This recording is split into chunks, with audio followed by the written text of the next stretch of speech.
প্রিয় দর্শক, সংবাদপত্রে বাংলাদেশ অনুষ্ঠান থেকে আমি রেজানুর রহমান আপনাদেরকে স্বাগত জানাচ্ছি। বিভিন্ন জাতীয় দৈনিকে প্রকাশিত খবরের বিশ্লেষণ নিয়ে আমাদের আজকের অনুষ্ঠানে অতিথি হিসেবে উপস্থিত আছেন কবি সাংবাদিক মাহবুব হাসান। স্বাগত। কেমন আছেন? ভালো। পত্রপত্রিকায় প্রকাশিত কয়েকটা গুরুত্বপূর্ণ শিরোনাম পড়ে শোনাই আপনাকে, তারপর আমরা আলোচনায় যেতে চাই। প্রথম আলো, জনপ্রশাসনে ১৫ বছরের বঞ্চনা, সাবেক ৭৬৪ কর্মকর্তাকে পদোন্নতির সুপারিশ। জুলাই আগস্টের গণঅভ্যুত্থান, মেয়েদের হাতে গড়া বিপ্লব, অনুষ্ঠানে প্রধান উপদেষ্টা। দৈনিক সমকাল, নির্বাচনকালীন নির্দলীয় সরকারের পক্ষে মত, সংবিধান সংস্কার কমিশনের জরিপ, বঞ্চিত ৭৬৪ কর্মকর্তাকে পদোন্নতির সুপারিশ। নারী সমাবেশে প্রধান উপদেষ্টা, জুলাই বিপ্লবের কন্যারা ইতিহাস বদলের নায়িকা। দৈনিক জনকণ্ঠ, ব্যয় কমল ৩,৫০০ কোটি টাকা, পদ্মা সেতু ও রেলপথ নির্মাণ প্রকল্প। দৈনিক যুগান্তর, মায়ের ডাকের গণজমায়েতে নেতারা, হাসিনার বিচারে চাই ঐক্য। কালের কণ্ঠ, ব্যাংকে টাকা তুলতে গ্রাহক হয়রানি, বর্তমান ব্যাংকিং পরিস্থিতি। দেশ বদলানোর যে প্রতিজ্ঞা নিয়েছো সেটা ধরে রাখবা, জুলাইয়ের বিপ্লবী কন্যাদের সমাবেশে ডক্টর ইউনূস। দৈনিক ইত্তেফাক, র্যাবের বিলুপ্তি ও পুলিশ কমিশন চায় বিএনপি, সব গুম ও খুনের বিচার চাইলেন স্বজনরা।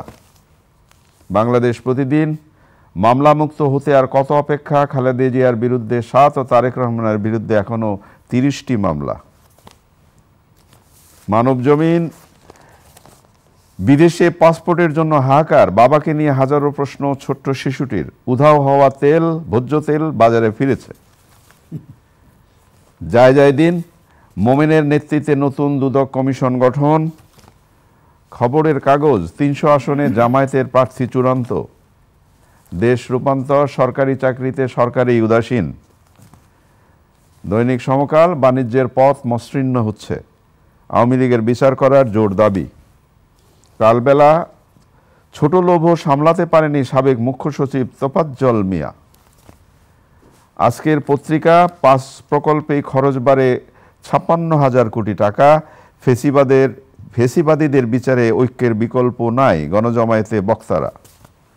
দৈনিক দিনকাল, দেশের সম্ভাবনা বাস্তবায়নে মানুষ বিএনপির দিকে তাকিয়ে, কুমিল্লা বিভাগীয় কর্মশালায় তারেক রহমান। ইনকিলাবের শিরোনাম, ভারতের চোখ রাঙানি আর নয়। আসলে বর্তমান যুগটাই এমন যে কেউ কারো চোখ রাঙানি তো আসলে সহ্য করার কথা না। সবাই সবার স্বাধীনতা নিয়েই থাকতে চায়। আমরা যদি আজকের অনুষ্ঠানটা শুরু করি, জুলাই আগস্টের গণঅভ্যুত্থান, মেয়েদের হাতে গড়া বিপ্লব, এবং একই সাথে মাননীয় প্রধান উপদেষ্টা আরও একটি কথা বলেছেন, জুলাই বিপ্লবের কন্যারা ইতিহাস বদলের নায়িকা। একই নিউজ, দুটো পার্ট। ধন্যবাদ আপনাকে। আসলে নর এবং নারী, নর নারী, নায়ক এবং নায়িকা, নায়ক এবং নায়িকা, এই দু ক্ষেত্র থেকেই কিন্তু আমরা এই জুলাই বিপ্লবের ইতিহাসকে ঘুরতে দেখেছি। আপনি যারা মৃত্যুবরণ করেছে তাদের মধ্যে কি সবাই পুরুষ, ছেলে, যুবক? না, নারী আছে। যারা আহত হয়েছে, হ্যাঁ, তাদের মধ্যেও নারীর সংখ্যা কম না। তার মানে নর এবং নারী মিলেই কিন্তু জুলাই বিপ্লবের সমস্ত কিছুই করেছে। আমাদের মাননীয় প্রধান উপদেষ্টা যথার্থই বলেছেন এটা। এখন কথা হচ্ছে যে এই যে তারা জীবন দান করলো এবং এই যে তারা জীবনকে একটি এমন কঠিন সত্যের মুখে দাঁড় করিয়ে দিল যে ওই জীবনগুলো যারা আহত হয়েছে, যারা আর পুনর্বাসিত হয়েও জীবনকে ওই রকম আগের জীবনে ফিরে যেতে পারবে না, দুই পায়ে দাঁড়াতে পারবে না, দুই হাত চালনা করতে পারবে না, তাই না? এদের জন্যে সরকার বা আমাদের দেশবাসী বা আমরা তো তথাকথিত সুবিধাবাদী লোক, আমরা কি করতে পারি? আমরা খালি মুখে বললাম এটা হ্যান করবো, ত্যান করবো, করছে। গত 4 মাস হয়ে গেছে, এখনও তাদের সুচিকিৎসা হচ্ছে বলে আমরা মনে করছি। সবার এ টু জেড সবার, কিছু কিছু তো হচ্ছে, কিছু কিছু বিদেশে পাঠানো হয়েছে, এটা তো শুভ লক্ষণ যে এটা হচ্ছে। কিন্তু আমরা চাই যে এই জীবনকে কিভাবে আমরা পুনর্বাসিত করব সমাজে, আমাদের চৈতন্যে আমরা তাদেরকে বীর হিসেবে, হ্যাঁ, বীরাঙ্গনা হিসেবে আমরা তাদেরকে মান্য করব, তুলে ধরব এবং শ্রদ্ধা জানাবো, সালাম জানাবো। বিপ্লবের এই নায়ক নায়িকাদের প্রতি আমরা এখন সেলুট জানাই, কিন্তু বাস্তব বড় কঠিন জিনিস, সরকারি বাস্তব আরও কঠিন। তো আমাদের উচিত যে আমাদের প্রধান উপদেষ্টা যে কথাগুলো বলেছেন তার মর্ম উপলব্ধি করা। এখন এই যে মর্ম উপলব্ধি করার বিষয়টি, এটি জাগতিক মানুষের জন্যে, সামাজিক মানুষের জন্যে, সোশিও পলিটিক্যাল মানুষের জন্য অনেক কঠিন। কারণ তারা মানে এই যে ধরেন তাদের খাদ্যান্বেষণে বা তাদের জীবন চালানোর জন্যে যে সংগ্রাম করছে, সেখানেই জীবন মানে এইটা করবে, সময়টা দেবে, নাকি এদের জন্য কিছুটা ভাববে? দুটো করতে হবে, ওইটাও করতে হবে, সংস্কৃতের এই জিনিসটাও করতে হবে, আবার সংসার চালানোর জন্য যে আয় রোজগার করা সেটিও করতে হবে। অনেক ধন্যবাদ। একই সাথে গতকাল আরেকটি সমাবেশ হয়েছে, মায়ের ডাকের গণজমায়েত, এবং সেখানে শেখ হাসিনার বিচার চাই, বিচারে ঐক্য চাই, এবং আরেকটি স্লোগান বা কথা জোরে উঠেছে, ভারতের চোখ রাঙানি নয়, যেটা প্রথমে আমরা বলেছিলাম যে এই যে আধুনিক যুগে কারো চোখ রাঙানি তো আর কেউ সহ্য করতে চায় না। আসলে আগের যে এই যে কনোটেশনটা হয়েছে চোখ রাঙানি, এটা ধরেন সমাজ থেকে এটা উঠে এসছে, রাষ্ট্রীয় পর্যায়েও আছে। হ্যাঁ, এখন এটার মাত্রা ভিন্নতর। যেমন এখন ভারতের সঙ্গে আমাদের সম্পর্ক খুবই খারাপ বললেই আমি মনে করি।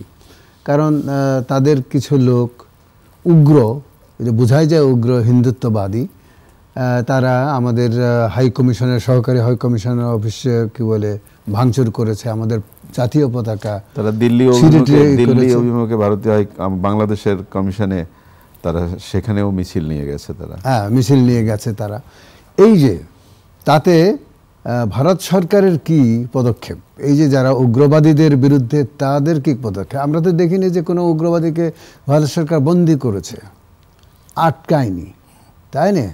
তার মানে কি তার ভিতরে তার মনস্তাত্ত্বিক যে বিচার সেখানে আছে যে বাংলাদেশের বিরুদ্ধে এই রকম চাপ তোমরা তৈরি করো, নাহলে কোন অধিকারে কোন সাহসে ওরা আমাদের ভূখণ্ডে, ওটা তো আমাদের ভূখণ্ড, high commission office Geneva convention অনুযায়ী আমাদের ভূখণ্ড, সেই ভূখণ্ডে তারা হামলা চালালো, আমাদের পতাকা, জাতীয় পতাকা মানে ছিঁড়ে ভেঙে পুড়িয়ে। যেটা হয় যে একটা হাই কমিশনের নিরাপত্তার দায়িত্ব যে দেশ থাকে, তার দায়িত্ব হলো তার নিরাপত্তা রক্ষা, অবশ্যই দায়িত্ব নিরাপত্তা রক্ষা করা। এবং যদি ওই অঘটন ঘটে থাকে, যদি বলছে এই কারণে, তারা তো এখনো এটা এক্সপ্লেন করেনি, হ্যাঁ, ঘটে থাকে, তাহলে তাদেরকে বলা, তাদের বলা উচিত, যে বাংলাদেশকে বলা উচিত যে এই ব্যাপারে তারা দুঃখ প্রকাশ করেছে। দুঃখ প্রকাশ করলেই তো এটা সমস্যা হবে না, সমাধান হবে না। কারণ আপনার রাজধানীতে দিল্লিতে যেখানে উগ্রবাদীরা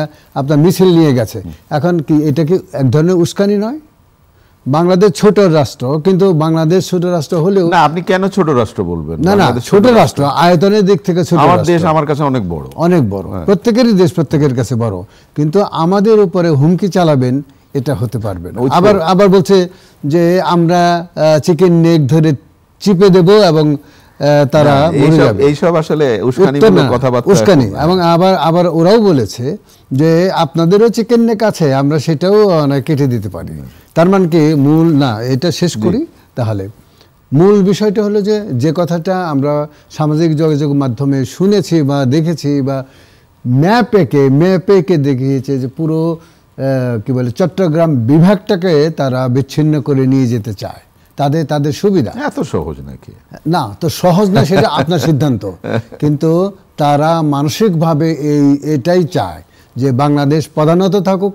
বাংলাদেশে এতদিন করদ রাজ্য ছিল, হাসিনার মাধ্যমে এই করদ রাজ্য ছিল, কিন্তু এখন সেটা নাই, আমরা এই অংশ মানে ছিনিয়ে নিয়ে যাব। এই মনোভাব, এই মনোভঙ্গি বড় একটি আঞ্চলিক একটা কি বলে এই শক্তিশালী দেশ বা কি বলে ওইটাকে, আমরা বড় চীন এবং কি বলে আমেরিকার পর কিন্তু এই উপমহাদেশে তারাই কিন্তু বড় রাষ্ট্র এবং তারাই কিন্তু বড় জিনিস করে, তাই না? তো তাদের উচিত যে বড় হিসেবে তাদের দায়িত্ব হলো প্রতিবেশীদের সঙ্গে সুসম্পর্ক, তাদেরকে লালন পালন করার মানে যে মানসিকতা সেটা তাদের থাকতে হবে। খালি শাসন করব এটা হবে না, শোষণ করব এটা হবে না, পালনের যে দায়িত্ব সেটা করতে হবে।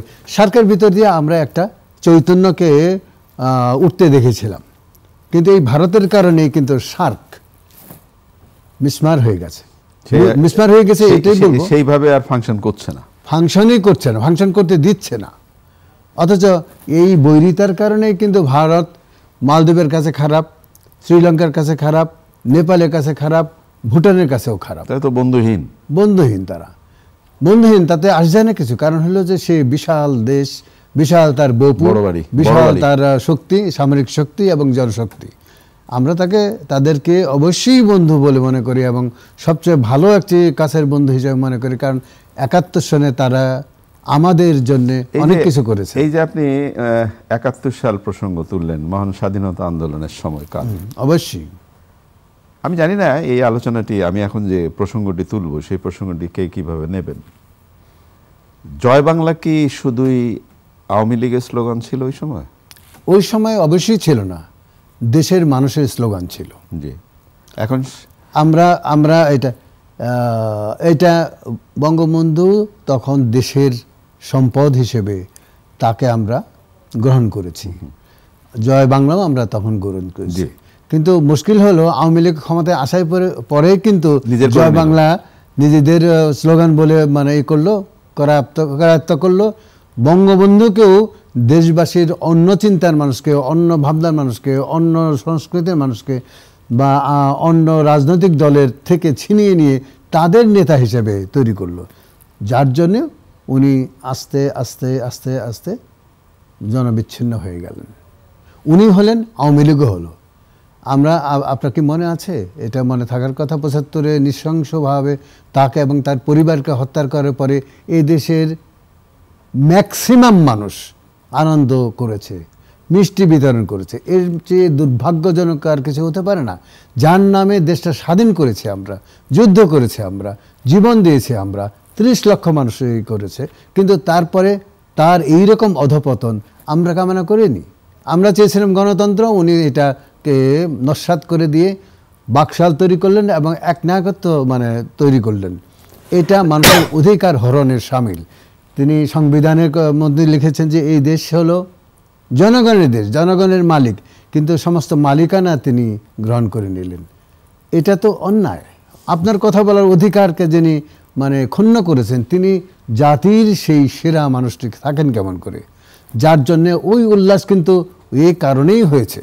নয়তো বঙ্গবন্ধুর যে অবদান, ধরেন পাকিস্তান আমলে পাকিস্তানের বিরুদ্ধে যে গণতান্ত্রিক আন্দোলন উনি করেছেন এবং আমরা তার সামিল ছিলাম, অন্যান্য দলও যে মানে আন্দোলন করেছে এবং পাকিস্তানিদের হেট করে তাদেরকে বিতরণের জন্য আমরা যুদ্ধ করেছি। এত বড় একটি স্টলওয়ার্ড মানে সামরিক বাহিনীর বিরুদ্ধে আমাদের সংগ্রাম এবং যুদ্ধ, তারপর আমরা বিজয় উচ্চারণ করেছি। ভারত সেখানে আমাদের সাহায্য করেছে, রাশিয়া সবচেয়ে বড় সাহায্যদাতা, কারণ সমস্ত অস্ত্র আসতো রাশিয়া থেকে। এই যে এসএলআর যেটা বলেন, হ্যাঁ, সাবমেশিন গান যেটা বলেন, সেগুলো সবই সরবরাহ করেছে রাশিয়া, সোভিয়েত ইউনিয়ন। সেই সময়কার সেই বন্ধুত্ব, সেই স্মৃতি তো আমরা অবশ্যই আমরা স্বীকার করি, অবশ্যই আমরা তার জন্যে মানে তাদেরকে ধন্যবাদ জানাই এবং ই করি। তার মানে এই নয় যে আমরা মাথা নত করে তাদের। এই প্রসঙ্গে আপনাকে একটা ছোট্ট প্রশ্ন করতে চাই। ডিসেম্বর মাস, আগের ডিসেম্বর মাসের এই সময়গুলো, এই বছরের এই ডিসেম্বর মাসের এই সময়গুলো, পার্থক্য তো দেখেন নাকি? হ্যাঁ, অবশ্যই পার্থক্য আছে। পার্থক্যটা কি কাঙ্ক্ষিত? কাঙ্ক্ষিত অকাঙ্ক্ষিত এটা ব্যক্তিগত বিষয়, তাই না? ধরেন জাতি হিসেবে আমরা যদি বলি, তাহলে আমাদের বিজয়কে আমরা উদযাপন করব। কিন্তু আপনি জানেন যে ইন্ডিয়া কিন্তু, ভারত কিন্তু এই 16 ডিসেম্বরে তাদের বিজয় হিসেবেও তারা উদযাপন করে। কারণ দুটো, 1971 সনের 3 ডিসেম্বর পাকিস্তানের বিরুদ্ধে ভারত যুদ্ধ ঘোষণা করে। ফলে 3 থেকে 16 ডিসেম্বর মোট 12 দিন বা 13 দিন না 13 দিন বা 14 দিনের যুদ্ধে পাকিস্তান আত্মসমর্পণ করে। ঢাকায় আত্মসমর্পণের দলিল লিখিত হয়, বলে যে তাদের কাছে মানে আত্মসমর্পণ করেছে। এটা সত্য নয়, সত্য নয়। আমি বলি এটা শেষ করি এই জন্যই যে এই মহান দিনটিকে আমরা তাদের বিজয় হিসেবে আমরা ধরে নিতে পারি না। কারণ আমরা মানে 90 থেকে 95% ভূমি উদ্ধার করেছিলাম পাকিস্তানিদের দখল থেকে। বাকি যে অংশটুকু ছিল সেটা যৌথ বাহিনী একসঙ্গেই করে, যেহেতু আমাদের সামরিক শক্তির চেয়ে যৌথ বাহিনীর যারা ভারতীয় অংশ তাদের বিমান ছিল, সমস্ত কিছু ছিল, তারা একটু অগ্রগামী হবেই, এবং তাদের সাহায্যে আমরা 16 ডিসেম্বর আমরা বিজয় অর্জন করেছি। কিন্তু যৌথ বাহিনীর হিসেবে কিন্তু ওই আত্মসমর্পণের দলিলে কোনো চিহ্ন নাই। আছে হলো ভারতীয় বাহিনীর কাছে পাকিস্তানি সামরিক বাহিনী আত্মসমর্পণ করেছে। তার মানে তৃতীয় যে যুদ্ধটা, ভারত পাকিস্তান যুদ্ধটা, তাতে বিজয়ী হয়েছে ভারত, সেই জন্যই তারা ওইটা উদযাপন করে। যাই হোক, এই ইতিহাস নিয়ে তো এই আলোচনা এই ছোট্ট সময়ের আলোচনা নয়, আমরা হয়তো সময় পেলে অন্য সময় করব। একটু নিজেদের কথায় আসি। বাজার পরিস্থিতি, সয়াবিন তেলের দাম বাড়ল লিটার প্রতি, এখন সয়াবিন তেলের বোতল আস্তে আস্তে আস্তে বাড়ছে কেন?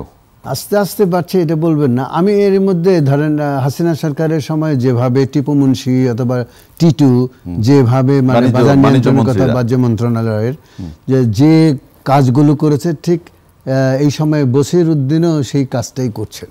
তাহলে পার্থক্য কই? তো পার্থক্য তো হলো না। তা আপনি যে বসির উদ্দিন, আপনি যে শেখ বসির উদ্দিন, সেটাকে আপনাকে বুঝতে হবে। আপনাকে বুঝতে হবে যে এটা অন্তর্বর্তীকালীন সরকার এবং জনগণের সরকার, জনগণের প্রতি দেওয়া ওয়াদা পালন করতে হবে। আপনাকে তো বলা হয় না যে তেলের দাম বাড়িয়ে আপনি ব্যবসায়ীদের মানে করেন। তেল বাজার থেকে উধাও হয়েছে, কোথায় গেছে? সব সিন্ডিকেটের মানে গোদামে গোদামে আছে। কেন সেগুলোকে আপনার তালাশ করা হলো না? কেন তাদেরকে জিজ্ঞাসাবাদ করা হলো না? কেন তাদেরকে নিয়ে এসে আপনি মানে করলেন না? তার মানে কি, আপনি একজন ব্যবসায়ী হিসেবে উপদেষ্টা হয়েছেন বটে, কিন্তু আপনি তো ব্যবসায়ীদের স্বার্থ দেখলেন, জনগণের স্বার্থ দেখেননি।